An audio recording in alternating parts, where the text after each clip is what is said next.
요한복음 강해 40번째 시간입니다. 오늘 말씀을 통해서 보시는 대로 아들이 너희를 자유롭게 하며 이라는 제목으로 말씀을 드리려고 합니다. 우물한 개구리라는 말을 많이 들어보셨을 거예요. 또 그렇게 우리가 말들을 하고 있죠. 그 내용을 이해하지 못하는 분들이 없을 겁니다. 우물 안에 있는 개구리는 그 안에서 사는 것이 전부인 줄 알죠. 자기 세상이 그게 다인 줄 알고 생각합니다. 그런 것처럼 종이 된 사람들은요, 종으로서의 삶이 전부인 줄 안다라고 하는 부분입니다. 그래서 이런 우물 안에 있는 개구리처럼 사는 자들에게 자유를 말해 주어도 그들은 자유를 모르는 거죠.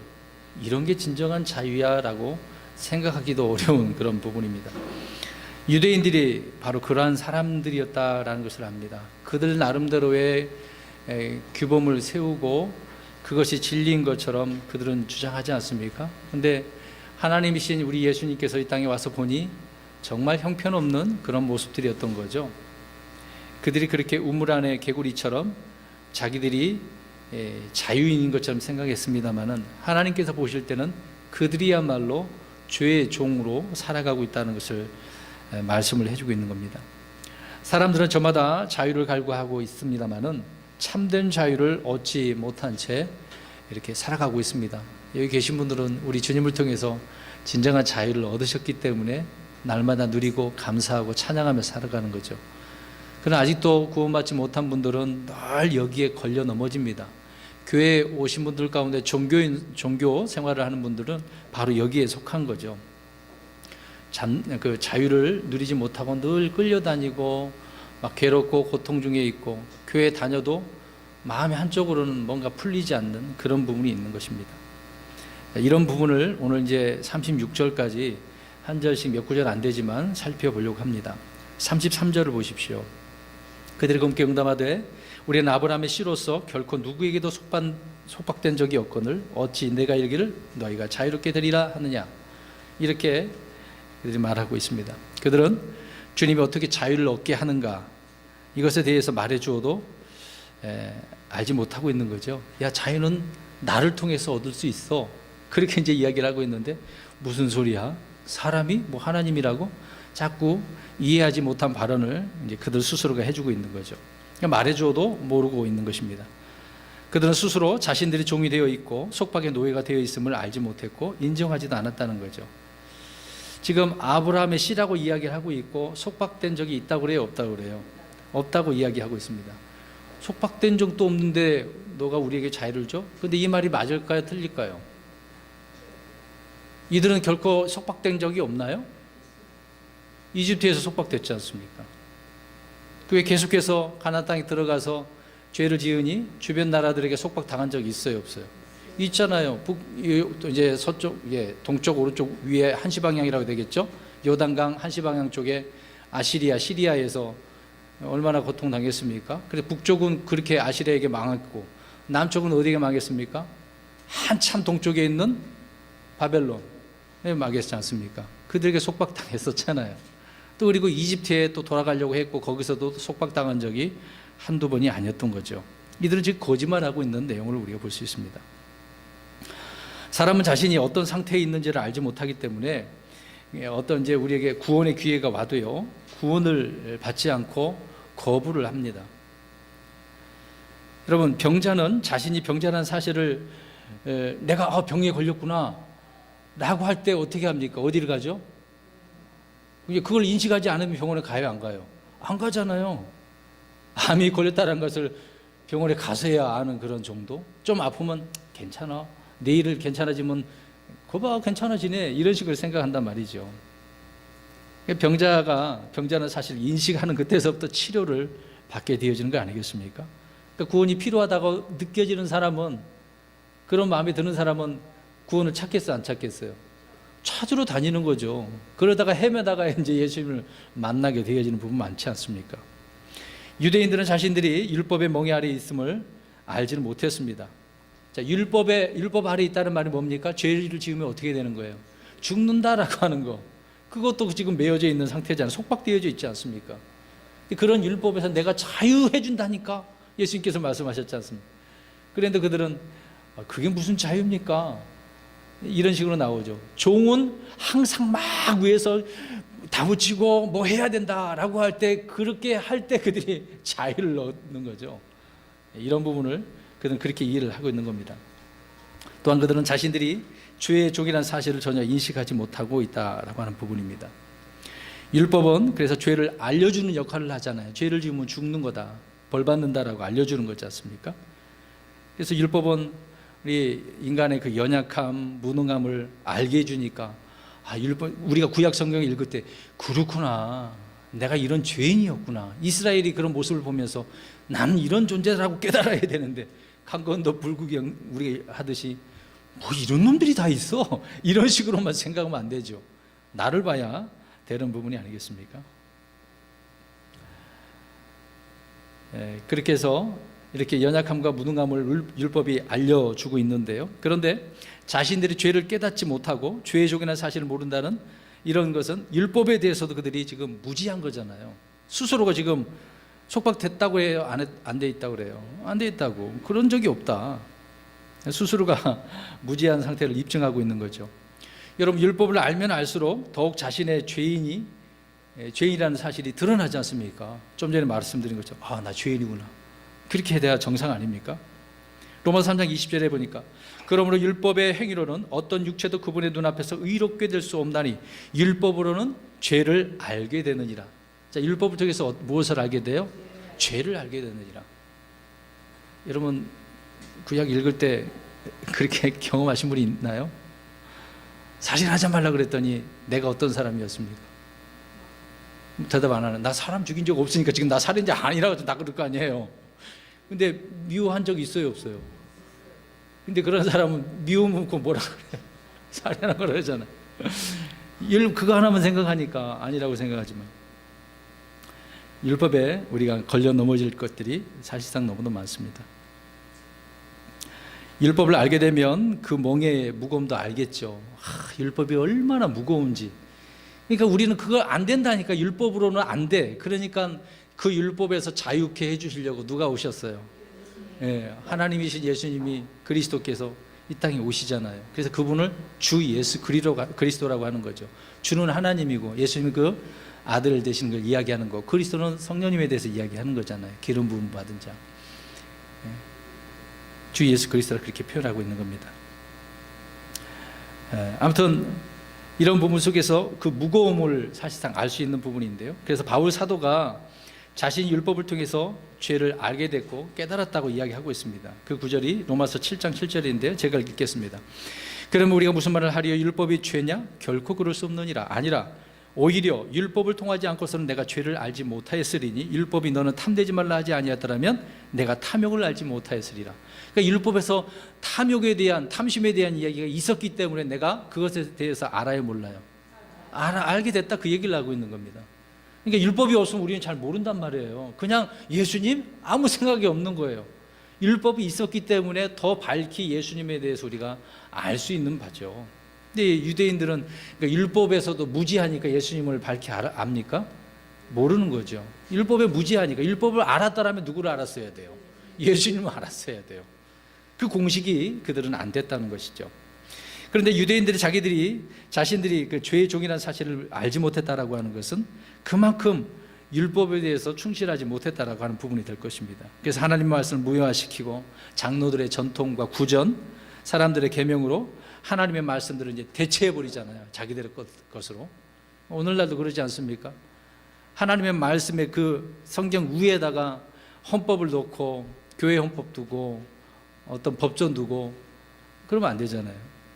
그런 현실을 우리가 살아가고 있습니다. 로마서 6장 20절에 바로 이렇게 말합니다. 너희가 죄의 종이었을 때에는 의로부터 자유로웠느니라. 죄의 종이었을 때에는 이렇게 자유롭다라고 말씀하고 있는데요. 이 말씀대로 죄의 종으로서 의로부터 자유를 누리고 있습니다. 진리 안에서 자유가 아니라 진리로부터라는 거죠. 진리로부터. 근데 그 진리를 그들은 거부한 거예요. 계속해서 33절을 보시기 바랍니다. 눈으로 보시고 설명드리게요. 자, 이들은 지금 속박된 적이 없다라고 거짓말을 하고 있죠. 그들은 계속해서 식민지로 속국으로 살 수밖에 없는 그런 역사적인 부분이 있었던 것입니다. 유대인들의 역사는 남의 종살이를 했던 오역의 역사죠. 지금도 그래서 흩어져 있다가 겨우 지금 돌아오고 있는 상황이잖아요. 다 돌아오지는 않았습니다. 그렇다고 해서 그들이 순수 유대인은 아니거든요. 지금 유대인도 섞여 있어요. 근데 이것을 이제 나중에 하나님께서 다 추스려 내시게 될 겁니다. 알곡과 쭉정이를 나누듯이 유대인에서도 그런 부분을 다 이제 나누시게 될 거예요. 교회가 휴거하고 나면 이 땅에 이 환란을 통해서 그렇게 나눠지게 될 것입니다. 이들은 아무튼 정치적으로 역사적으로 엄청난 수탈과 수치를 당하는 부분이 있었기 때문에 이들이 말하는 것은 거짓말이다 라고 하는 거죠. 또 그들이 아브라함의 씨라고 말을 했는데 그 말은 사실이 아니에요. 사실이잖아요. 그거 부분에 대해서는 사실이잖아요. 물론 나중에 이제 섞이게 되는 사마리아인들은 피해 다녔잖아요. 그들은 흔히 요새 말로 옛날에 굉장히 비하는 말로 튀기라고 말했잖아요. 혼혈하잖아요. 그래서 그들을 싫어했던 부분이었습니다. 아무튼 이들은 지금 유대인 바리새인으로서 철저히 그들 율법에 따라 살고 있기 때문에 아브라함의 씨인 것은 사실이긴 사실이에요. 예수님께서 37절에 보면 그들이 야 나도 안다, 혈통적으로 나도 안다 그렇게 말씀하십니다. 뭐 그것뿐만이겠습니까? 지금 이슬람 사람들도 누구의 씨라고 그래요? 다 아브라함의 씨라고 그래요. 그들은 어떤 계열이죠? 이삭이 아니라 이스마엘이잖아요. 근데 이제 문제가 있습니다. 하나님께서는 누구를 인정하시죠? 첩이 아니라 이방인이 아니라 아니죠. 이삭 아내가 누구예요? 리브가를 통해서 이제 아브라함은 또 이제 이삭 사라를 통해서 이삭이 난 것이니까요. 순수 그 혈통을 이야기하고 있는 것이죠. 그런 씨에서 난 자만이 상속자고 아브라함의 씨라고 성경은 말씀을 하고 있는 겁니다. 첩의 자식은 아니라는 거죠. 그렇기 때문에 그 하갈을 어떻게 했습니까? 쫓아야만 돼요. 안 쫓으면 누가 그 자리를 차지하는데요? 이스마엘이. 그가 종이 차지하면 되면 안 되지 않습니까? 아들이 차지해야지 왜 종이 차지하냐고요. 이런 이야기를 지금 하고 있습니다. 근데 지금 그들은 지금 아브라함의 씨라고 말을 하긴 하는데 좀 문제가 있는 부분을 보게 되어지죠. 육신적 그런 혈통이 중요한 것이 아니라 믿음을 통해서 유대인이 되고 아브라함의 자녀가 되는 것이 중요하다는 것을 말씀해 주고 있는 거거든요. 혈통이 중요한 게 아닙니다. 우리나라도 조선 그런 역사가 있기 때문에 얼마나 양반과 쌍놈 그에 나눠져 있습니까? 노예 신분이 있잖아요. 지금 뭐 토요일 이번에 무슨 선샤인인가 그 드라마에서도 그러지 않습니까? 그 애기 씨는 얼마나 고귀합니까? 아유 사대부 집안에서 나온 그 노예하고 지금 어떻게 해요? 보신 분들은 알 거예요. 사귀고 있잖아. 어떻게 그럴 수 있어요? 이 쌍놈. 그러니까 왕 앞에 갔더니 노비 출신이라고 하니까 미국인 신분이긴 하지만은 그냥 쫓아 보내잖아요. 그만큼 노예는 싫어하는 것이 한국 사람도 마찬가지죠. 말씀드리고자 하는 것은 믿음을 통하는 것이 중요한 거지 혈통이 중요한 게 아니다라고 하는 부분입니다. 그래서 저와 여러분이 믿음을 통해서 은혜로 말미암아 구원받았습니다. 믿으십니까? 그렇게 되셨나요? 네, 그러면 다행이고요. 계속해서 33절 보십시오. 이들은 뭐 정치적으로나 경제적, 사회적으로도 종이었었습니다. 영적으로도 이들은 종이 되어 있었죠. 그런데 자유의 필요성을 느끼고 있습니까? 못 느끼고 있는 거예요. 야, 내가 자유를 준다니까. 근데 그 자유를 싫습니다. 무슨 자유? 우리만의 자유가 있습니다. 이렇게 나오고 있는 거죠. 주님의 말씀은 그들 앞에서 그냥 면전에서 거부당하게 되어지는 말씀인 거죠. 여러분 자유를 거부하는 죄수들을 한번 생각해 보세요. 해방을 거부하는 노예들도 있지 않겠습니까? 자유를 주겠다는데 싫어하는 사람이 있어요. 이들이 이제 풀려나고 싶어 하는 사람도 있을 수도 있겠습니다만은 지금 이제 성경에서 말한 부분 속에서는 거기서 풀려나고 싶지가 않다는 거예요. 야, 내가 너희 이집트에서 자유를 주겠다니까? 모세를 통해서 너희들 건져낼 거야. 근데 많은 사람들이 뭐라고 이야기했습니까? 나오기 전에 싫다고 했잖아요. 거부했지 않습니까? 여기 뭐 먹고 살기 좋은데 비록 노예이지만은 싫다는 얘기죠. 계속해서 돌아가려고 했던 것이고요. 오히려 그들은 갇혀 있는, 어떻게 보면 감옥에 갇혀 있는 것이 더 자유롭다고 생각을 하고 있는 거죠. 율법에 갇혀 있는 사람, 어떤 형식에 갇혀 있는 사람들은 이런 식으로 신앙생활을 하는 겁니다. 오늘날도 이 은혜가 주어졌는데도 불구하고 계속해서 자기를 막 올가매고 이렇게 해야 된다, 저렇게 해야 된다, 어떤 행위적으로 드러내게 하려고 하는 부분이 있죠. 오늘날 그게 이제 개신교의 문제점이긴 하죠. 믿음으로 행하는 게 아니라 그들은 구원받기 위해서 뭔가 해야 된다고 생각을 하니까. 그래서 얼마나 그 삶이 힘들겠습니까? 그와 같이 오랫동안 세상과 육신과 이 마귀의 종노릇 그렇게 하던 사람들은 자유가 더 어려운 법이죠. 그래서 계속해서 어떤 상태로 유지하고 싶어 해요. 속박된 노예로, 종으로서, 죄의 종으로서, 마귀의 종으로서 사는 것이 그들은 더 낫다라고 생각합니다. 그래서 진정한 자유가 두려운 거예요. 그래서 하나님 앞으로 안 나오려고 하는 것입니다. 주님은 자기를 믿는 유대인들에게 너희가 내 말에 구하면 참으로 내 제자가 되고 진리를 알지 진리가 너희를 자유롭게 하리라, 이렇게 말씀하셨습니다. 뭐에 거해야 돼요? 말씀에 거해야만.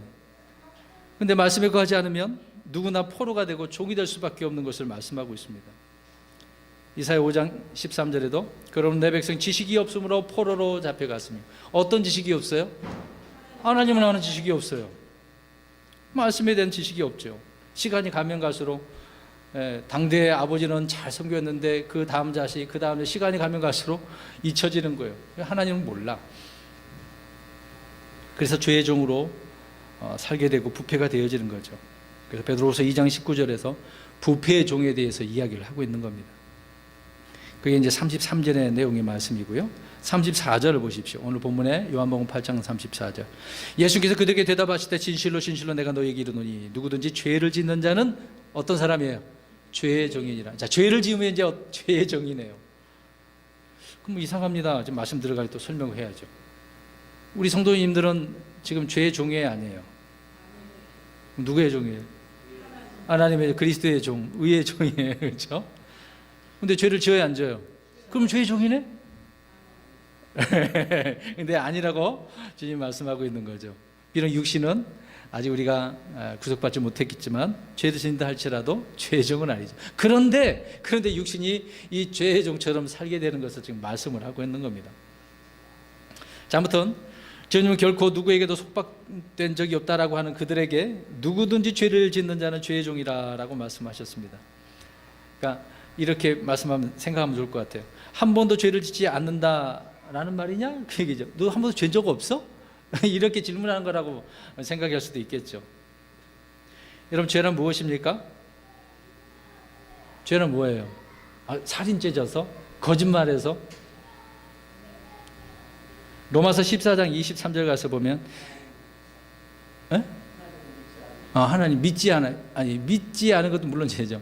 믿지 않아서 이제 지옥에 가는 것이니까. 로마서 14장 23절 가서 보면 믿음에서 나지 않은 것이 죄입니다. 믿음에서 나지 않은 것, 주를 통해서 나지 않는 것들은 다 죄라는 이야기죠. 그리고 또 야고보서 4장 17절에 선을 행할 줄 알고도 행하지 않으면 죄입니다. 또 외모를 취하는 것도 죄고요, 기도하지 않는 것도 죄라고 말씀하고 있고, 또 요한일서 5장 17절에 보면 모든 불의는 다 죄다, 굉장히 많죠. 어떤 것이 죄라는 것이. 또 우리 안에 뭐 거만하고 교만하고 그런 사악한 것들, 이런 것들이 다 죄라고 말씀을 하고 있는 겁니다. 우리 야고보서 2장 11절 한번 보겠습니다.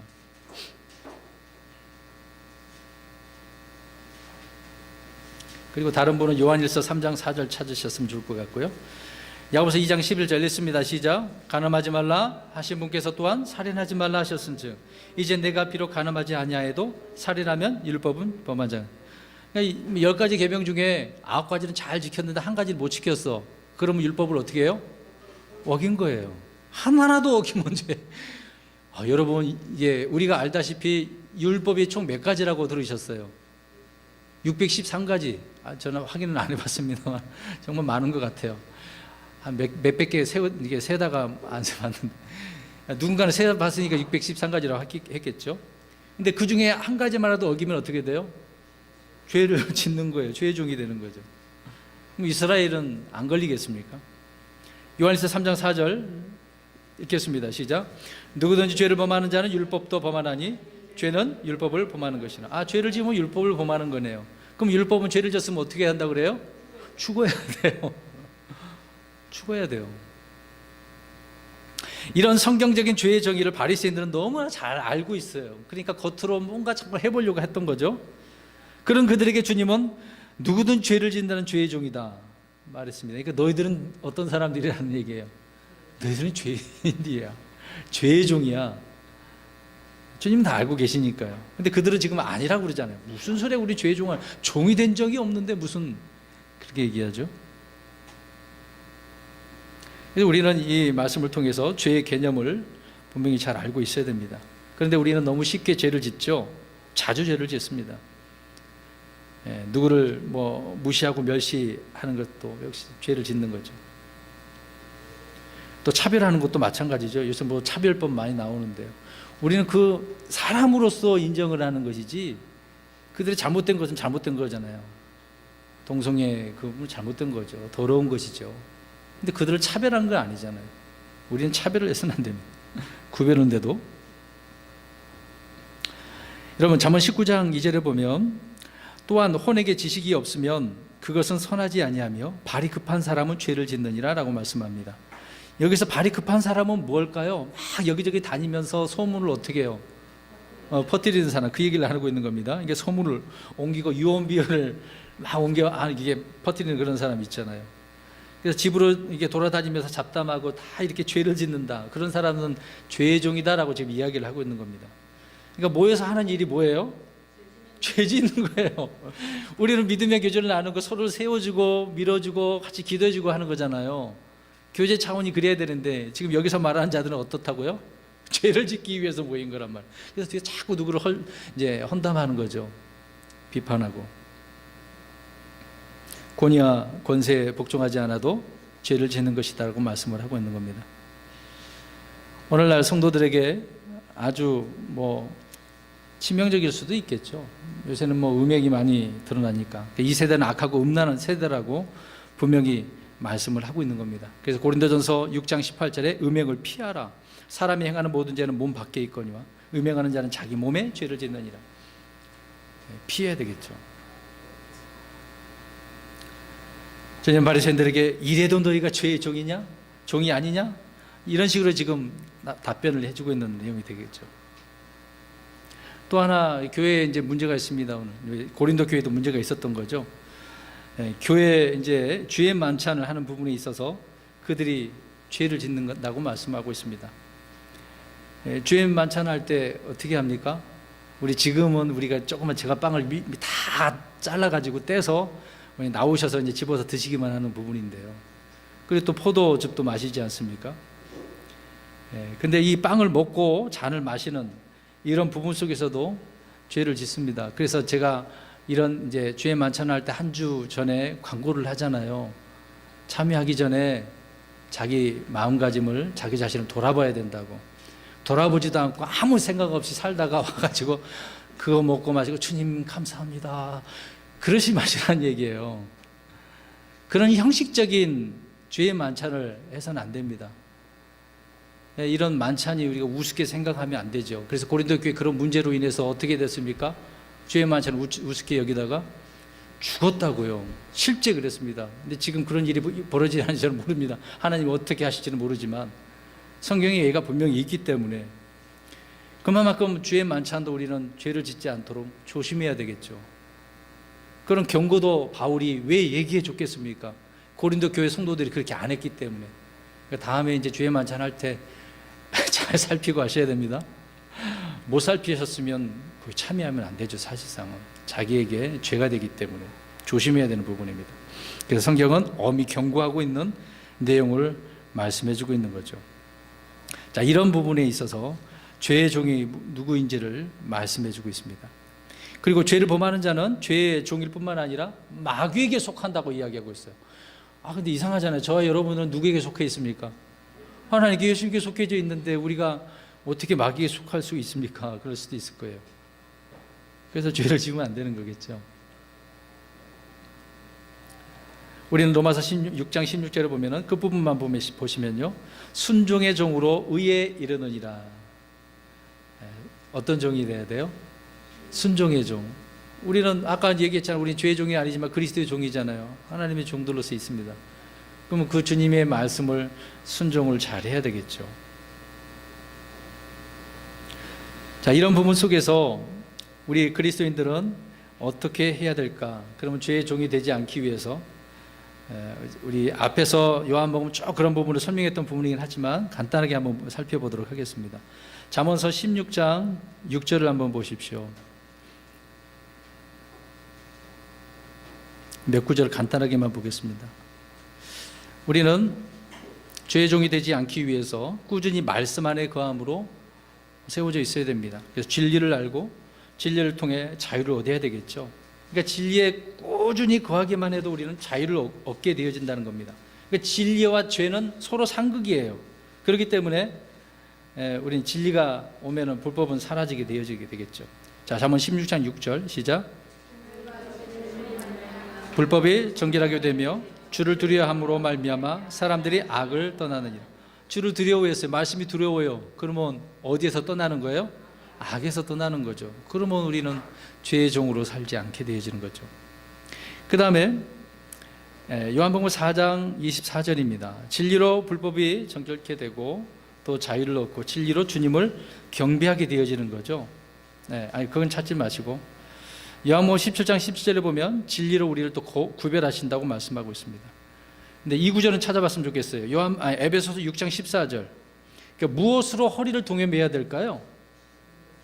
그렇죠. 이제 찾아보세요. 이제 이 진리가 얼마나 중요한지를 우리가 이 구절을 통해서 알 수가 있습니다. 에베소서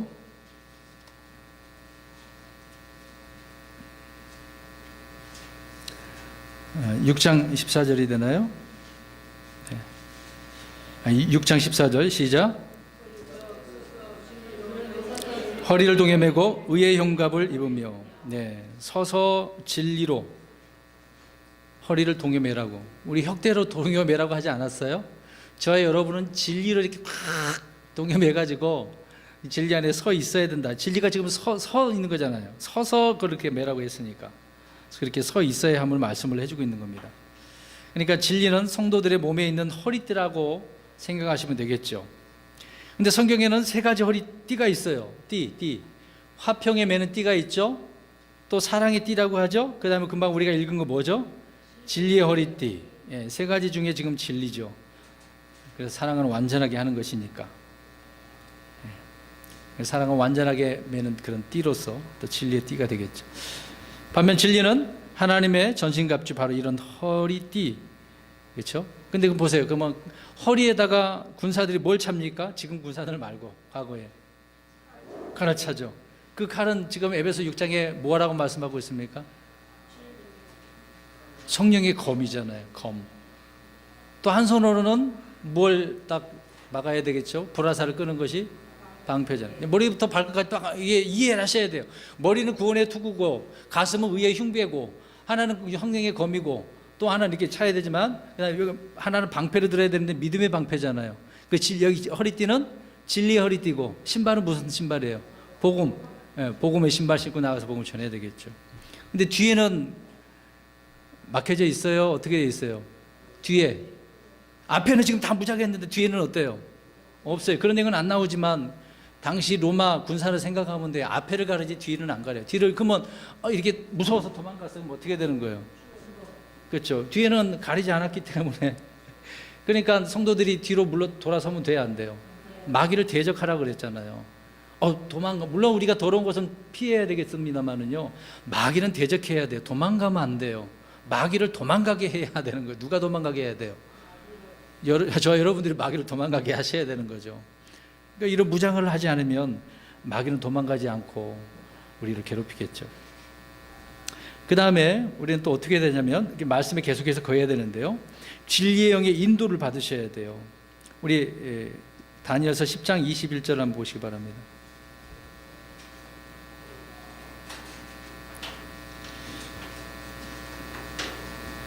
다니엘서 10장 21절. 진리는 아버지의 말씀이죠. 아버지의 말씀이 진리라고 요한복음 17장 17절에 말씀합니다. 바로 이 성경이 진리라는 거죠.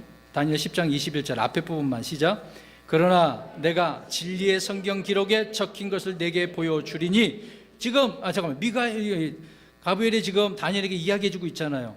성경을 무슨 성경이라고 그랬어요? 진리의 성경. 이 천사가 뭘 가지고 있는 거, 진리의 성경이 또 있나 보네요. 바로 그 진리가 우리 예수님이시고 말씀이신 거죠. 또 성령님은 그 진리의 영이시라고. 그래서 성령님께서 하시는 일이 뭐예요? 진리 가운데로 저와 여러분들을 인도하는 거예요. 오늘날 성령 사역자 조심해야 되겠죠? 은사, 그 성령님이 그걸 하는 게 아니에요. 성령님은 오로지 예수님께로 저와 여러분들 어떻게 하는 겁니까? 네, 진리 가운데로 인도하는 거예요. 그 역할을 하시는 거예요, 성령님이. 근데 그거는 빼버리고 자꾸 이 은사에 빠져 있으면 큰일 나는 거죠. 엉뚱한 데 사로잡혀 살게 되는 겁니다. 자, 이렇게 진리가 무엇인지를 말해주고 있는데, 진리의 성령님께서 저 여러분들을 이렇게 인도하신다라고 하는 부분입니다. 또 하나는 저 여러분들이 어떻게 이 죄의 종이 되지 않느냐 하면은, 우리가 이제 배운 말씀들이 있을 거 아닙니까? 교리가 있을 거 아니에요. 이 교리의 틀에 우리의 마음으로 순종을 얻게 되어집니다. 그러니까 순종을 하면 자유를 얻게 되어진다는 거죠. 그 구절을 한번 읽겠습니다. 로마서 6장 17, 18절. 교리가 얼마나 중요한지를 성경을 말씀하고 있는데, 근데 이 교리라는 단어를 교훈으로 바꿔버렸죠. 다른 성경 교훈으로 바꿨습니다. 그냥 교훈은 교훈을 얻는 거잖아요. 교리는 반드시 그걸 지켜야 되는 이야기거든요. 로마서 6장 17, 18절 시작. 그러나 하나님께 감사하리로다. 너희가 죄의 종이었으나 너희에게 전달된 교리의 그 틀에 마음으로부터 순종하고 이로써 죄로부터 해방되어 의의 종이 되었느니라. 그다음에 전달된 교리의 그 틀, 교리의 틀이 얼마나 중요한지를 말해주고 있는 거죠. 이것을 받아들이고 순종하니까 자유를 얻게 됐다, 그 말씀을 하고 있는 겁니다. 여러분, 어떤 이런 물건들을 만들 때도 틀이 잘 짜여야 만들어지지 않습니까? 여러분, 아이들 장난감도 한번 보세요. 정말 틀을 잘 만들어갖고 만든 그런 제품은요, 주변에 깔끔하고 부드럽잖아요. 근데 대충 틀 만들어갖고 찍어내는 건 어떻습니까? 삐쭉삐쭉 튀어나가지고 이게 가치가 없어요. 이거 싸구려라는 것을 금방 알 수 있습니다. 죄송하지만 중국 제품이 대부분 그러더라고요. 대충 만들어서 몇 번 탁 만지면 부러지고 망가지게 되죠. 그러니까 틀이 잘 짜여야 제대로 된 제품이 나오는 거죠. 그런 것처럼 우리가 제품은 아니지만 우리는 주님 안에 이 진리의 틀로 잘 이게 있어야만이 주님께서 기뻐하시는 온전한 그리스도인, 참된 그리스도인이 되는 거죠. 여러분, 선수들이요, 이제 열심히 잘하다가 갑자기 슬럼프에 빠졌어요. 그러면 그들이 슬럼프에 빠지면 어떻게 합니까? 그걸 바로잡기 위해서 원인을 찾는데, 만약에 이제 골프 선수예요. 항상 이렇게 치는데 뭔가 슬럼프 빠지고 잘 안 돼. 그러면 그 사람이 이 폼 있잖아요, 폼. 이 자세 교정을 하잖아요. 또 고치고 또 고치고 잘못된 점을 바로 잡지 않습니까? 바로 그겁니다. 하나님의 말씀이 우리가 이제 배우고 확실한 것들에 꾸준히 거함으로 말미암아 우리의 문제점들을 바로 잡는 거죠.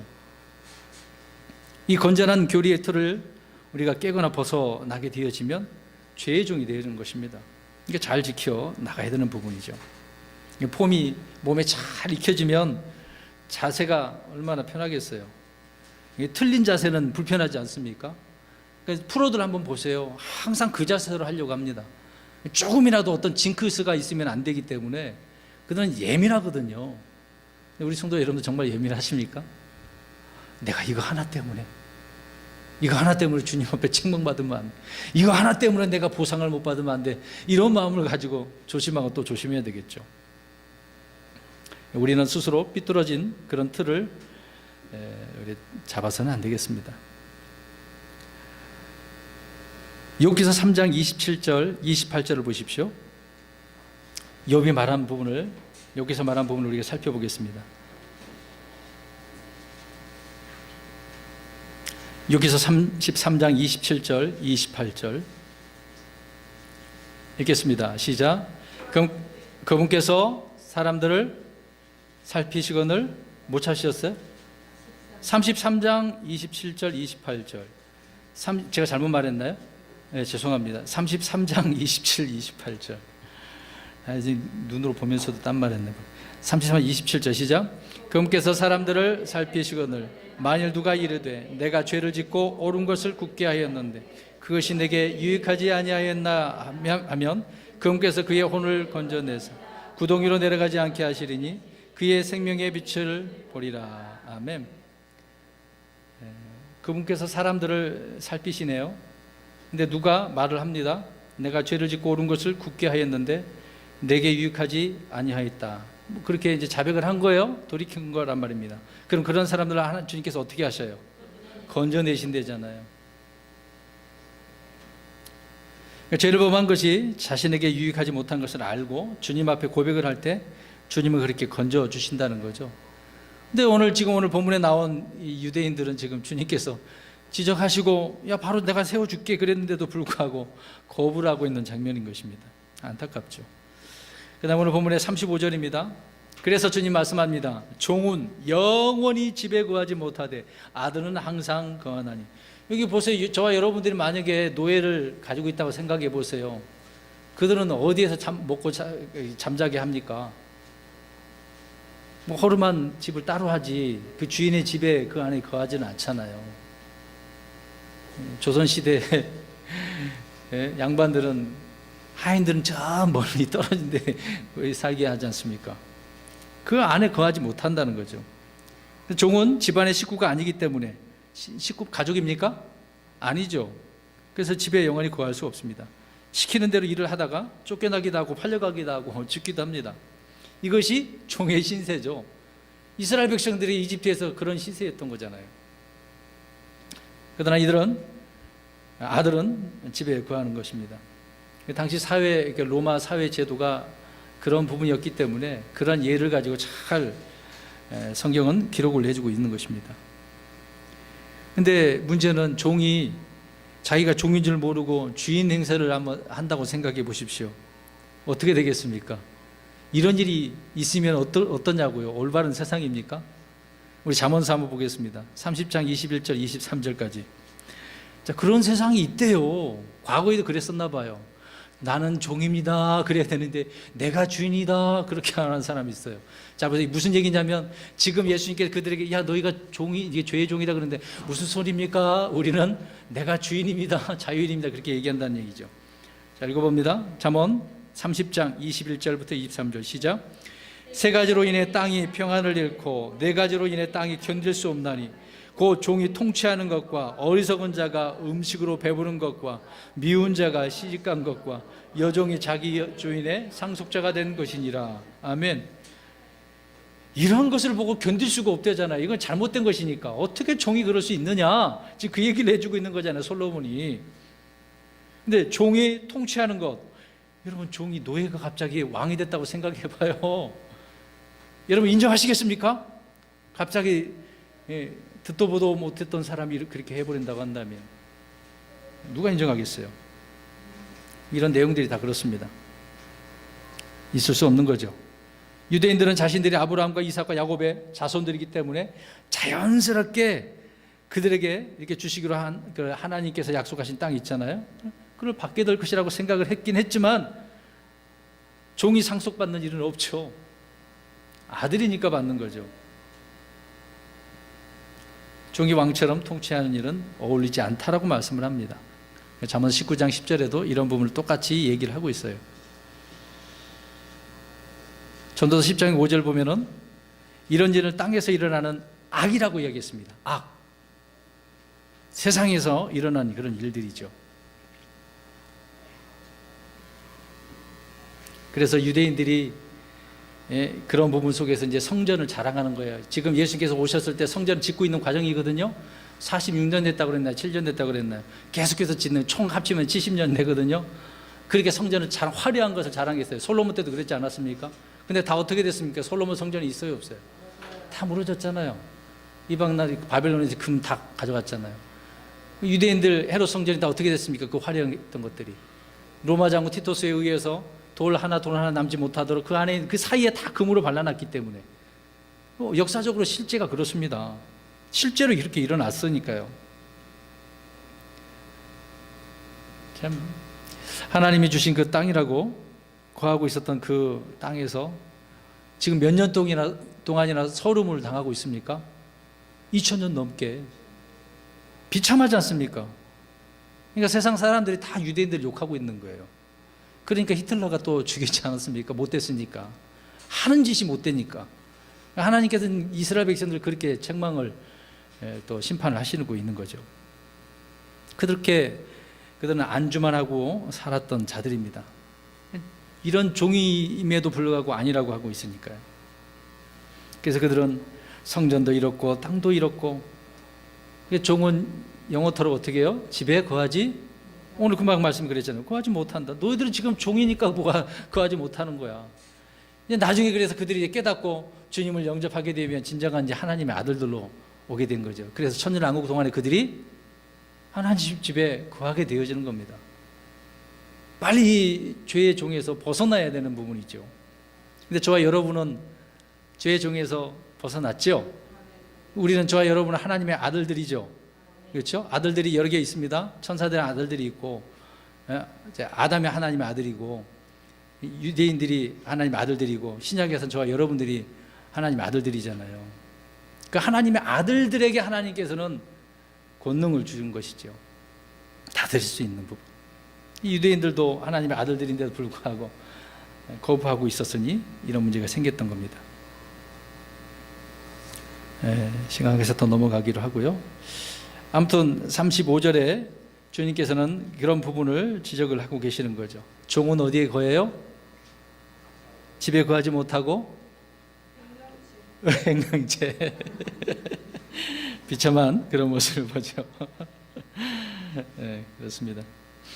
그래서 이런 부분 속에 갈라디아서 4장 22절에서 26절에 쭉 설명을 하죠. 그래서 하갈하고 사라에 대한 것은 풍유다, 그 말씀을 하고 있는 겁니다.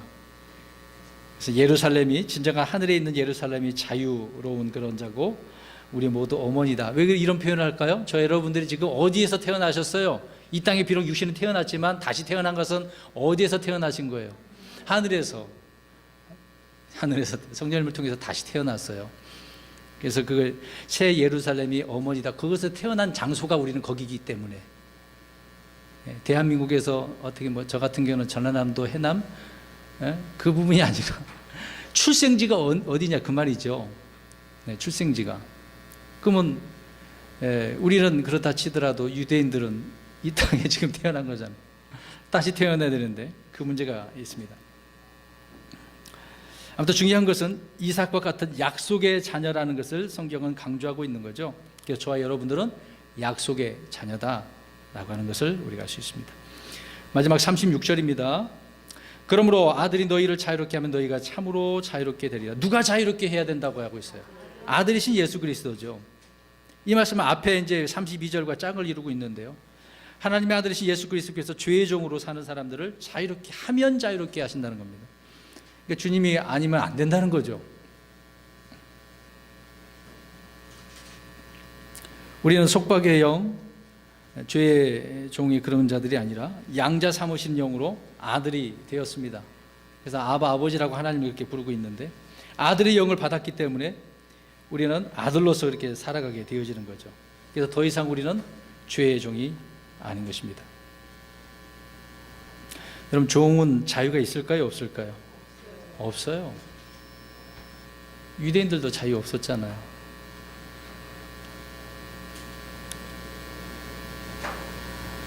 그래서 중요한 겁니다. 하나님의 아들이신 예수 그리스도를 받아들이기만 하면 그 사람은 어떠한 사람이 돼요? 자유로운 사람이 돼요. 죄에서 자유로운 거죠. 살아가는 삶의 자유로운 게 아니라 죄에서 자유롭게 됐단 말입니다. 왜요? 그 죄는 죄를 지으면 어떻게 되니까? 죽는 것이니까. 사망에서도 자유로운 거죠. 우리 한 구절 봅니다. 베드로전서 1장 14절입니다. 베드로전서 1장 14절. 과거의 이야기를, 그리스도인들의 과거 때 어떤 문제였는지를 말씀하고 있습니다. 베드로전서 1장 14절 시작. 너희는 순종하는 자녀로서 전에 알지 못하던 때에 이전 종욕들에 따라 너희 자신을 꾸미지 말고. 옛날 했던 것처럼 그렇게 하지 말라는 거예요. 이제 자유로운 사람처럼 자유롭게 하라는 이야기죠. 우리는 순종하는 그런 자녀다라고 이야기를 하고 있는 것입니다. 근데 전에 알지 못하던 때 이전 정욕들이라고 하고 있는데요, 이것이 우리를 어떻게 이끌었는지를 한번 보시기 바랍니다. 저 여러분들 어떻게 이끌고 있나요? 좀 더 잘 먹고 잘 살아보자고? 과거에 우리가 얼마나 그렇게 했었습니까? 이전 정욕들이 그러지 않아요? 예수 믿기 전에. 그래서 지나간 때가 중요한 것이죠. 여러분, 흔히 우리가 책을 봤던 이야기, 또 이야기가 나오는 부분이지만, 목적이 이끄는 삶, 모르신 분은 손 들어보세요. 다 알고 계시죠? 그 목적은 무슨 목적입니까? 누구의 목적일까요? 그렇죠. 자기 자신의 목적이죠. 하나님의 목적이 아닙니다. 사람이 나는 이런 목적으로 살겠다 그러면 하나님께서 그렇게 이끌어 주신대. 아니요, 그런 게 아니에요. 성경 하나님께서 말씀하신 그 기준을 놓고 우리가 가야지, 그게 정상적인 거거든요. 아무튼 이 목적이 이끄는 삶은 자신이 목표를 정하고 이상을 추구할 때 그 이상과 꿈이 나의 인생을 이끈다라고 이제 주장을 하고 있는 겁니다. 말도 안 되는 거죠. 우리는 말씀에 순종해서 그날 주님의 인도를 받고 또 우리의 발걸음을 옮기는 순례자처럼 살아가야 되겠죠. 그래서 내 인생의 목적이 주님께서 나를 이끄시도록 하셔야 되는 겁니다. 뭐 또 그래서 이끌림 뭐 그런 책도 있긴 해요. 누구에게 이끌려야 되는지를 말씀하고 있는 겁니다. 야고보서 4장 14, 15절 보겠습니다. 야고보서 4장 14, 15절. 우리는 내일 일을 몰라요. 모르기 때문에 주님께서 이끄신 대로 우리가 살아가야 되겠죠. 야고보서 4장 14, 15절입니다. 시작. 내일 있을 일을 너희가 알지 못하는도다. 너희 생명이 무엇이냐? 그것은 곧 잠시 나타났다가 그 뒤에 사라져버리는 수증기니라. 그런 까닭에 너희가 마땅히 말하기를 주께서 원하시면 우리가 살며 이것이나 저것을 하리라 하여야 하나. 아멘. 우리 스스로가 이렇게 하면 안 되겠죠. 사라져버릴 것들이기 때문에. 근데 주께서 원하시면 우리가 어떻게 해요? 살며 이것이나 저것을 어떻게 해요? 하리라 할 수 있는 거예요. 주님께서 원하시면. 자신의 꿈과 목표와 야망은 회개해야 할 그런 정욕들 아닙니까? 그것들이 우리의 인생의 목표라고 하면 안 되겠죠. 아무튼 우리 주님께서는 아들이 자유롭게 하면 자유를 얻는다라고 말씀을 하고 있는 것입니다. 그래서 우리는 로마서 6장 12절에 보면 몸의 정욕에 순종해서는 안 되겠죠. 우리 육신이 좋아하는 대로 순종하지 마셔야 됩니다.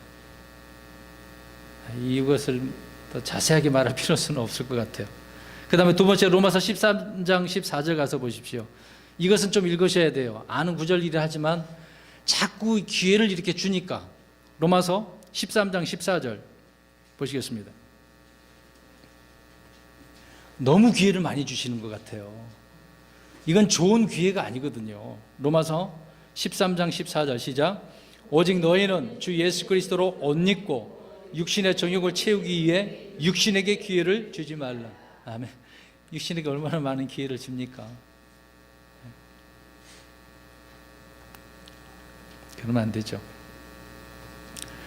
손과 발, 눈과 입 너무나 많습니다. 주변에 보는 것마다 그러니까요. 이거 어떻게 해야 될지 모르겠네요.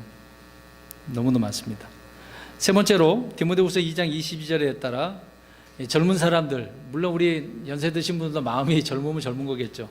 청년의 정욕을 피하라라고 말씀하고 있습니다. 이 무슨 말일까요? 청년들의 정욕은 어떤 것을 대략 이야기할까요? 예? 청년의 정욕. 물불 안 가리고 막 하고 싶은 거 다 하고 예? 온갖 죄의 요소들을 한번 맛을 보려고 이것도 경험하고 저것도 경험하고 뭐 이런 거겠죠. 그래서 그런 청년의 정욕을 어떻게 해요? 피하라. 야, 이것은 피해야 되는 거예요. 내가 맞서 싸워야지. 그런다고 안 되는. 이런 것은 어떻게 하라고요? 그 자리에서 피해야 돼요. 피해야 된다니까요. 여러분 중 이 말이 나와서 제가 이제 동대문에 부교육자로 장로교 때 있었거든요. 근데 간혹가다 이제 청량리를 가요. 청량리가 고개만 넘으면 청량리거든요. 예, 답심리가 넘으면 이제 청량리가 나오는데 청량리역 바로 옆에 사창가가 있어요. 근데 보세요. 그 길을 통과해서 오면 굉장히 빨라요. 갔다가 오면은. 근데 삥 돌아오면 한참 걸려요. 여러분 어떻게 하시겠습니까?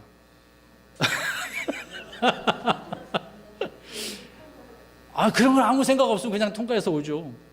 근데 눈 돌리기만 하면 이게 볼게 아시는 게 많거든요. 그런 데는 다 푸주가처럼 네온을 만들어 놓기 때문에 지나가다 보긴 봤어요. 네, 아무튼 이런 것들을 어떻게 하라? 피하라. 피해야 된다니까. 그래서 청년들은 피해야 되는 겁니다. 이 젊은 사람들은, 연세 드신 분들도 마찬가지겠죠. 40, 50대도 그래도. 다 똑같아요, 이분은.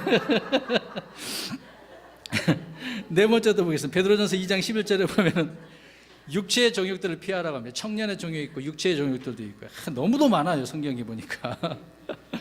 그다음 다섯 번째로 로마서 8장 13절에 보니까 몸의 행실을 죽이래요. 우리 행실이 자꾸 안주적으로 가니까. 여섯 번째로 우리 이건 좀 읽겠습니다. 베드로전서 4장 2절에 그래서 어떻게 살아야 되는가 말합니다. 베드로전서 4장 2절. 이런 정욕들이 있지만 이제는 우리는 어떻게 살면 그런 데서 건전하게 깨끗하게 피해서 살 수 있을까? 베드로전서 4장 2절입니다. 시작.